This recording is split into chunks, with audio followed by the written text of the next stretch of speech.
Hi, my name is Kristen Rafferty, and I teach fourth grade in Minneapolis, Minnesota. I'm going to talk to you today about how I used Sutori to do my classroom newsletters last year. I feel like as we grow in our society and things are changing, people have less and less time to do things, both time to write paragraphs of information about what they're doing in class every day, and on the parent end, a limited amount of time to read paragraphs about what they're doing. And so I used Sutori last year to simplify my classroom newsletter and give parents just bullet points of information about what we were doing each week that they could scroll through when they had time. And I feel like it allowed me to capture the small moments that might otherwise be missed.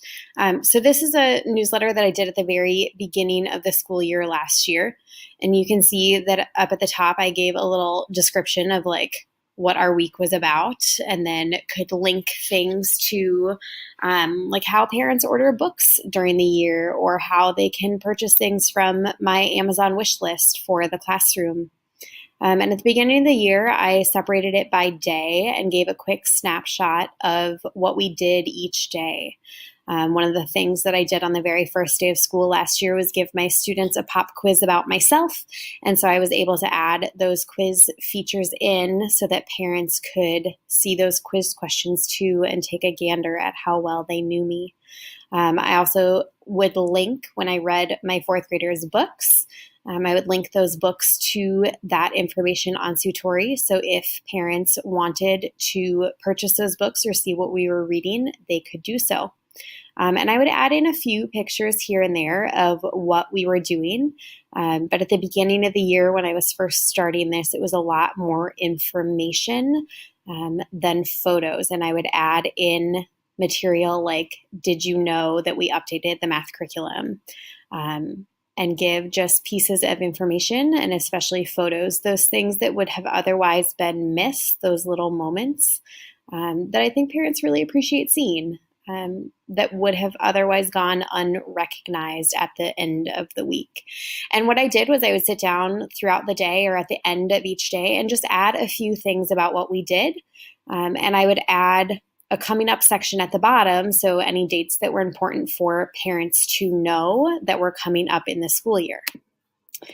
And then I would give my contact info down at the bottom with quick links for parents to contact me via email or phone or on Twitter.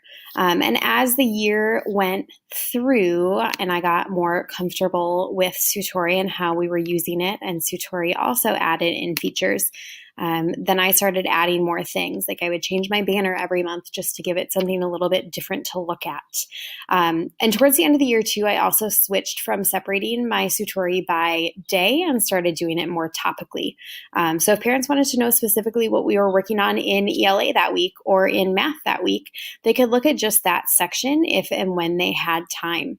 And I would add in photos, and I would add in videos, and I would add in links to things that we were doing so that parents could interact with my newsletter in a way that they hadn't before. Here you can see I had my kids, I teach at a Catholic school, so I had my kids create a presentation about sacraments in the Catholic Church, and had them posted all on a Bunsey board. And then I linked that Bunsey board, could embed that right in my Sutori so that parents could see all of those projects and hard work as well. I then added in a miscellaneous category. So what were the things that happened throughout our school day that don't necessarily fit into one of our subject areas, but are still exciting things that happen, like special presentations or that our book orders got here. Those small moments throughout the day that happen that would otherwise be missed. And I got a lot of really wonderful feedback from parents about our classroom newsletters. They loved that it was easy. They loved that it was quick. And they loved that there was so much more information, they felt like, than when I, in the past, had just written paragraphs.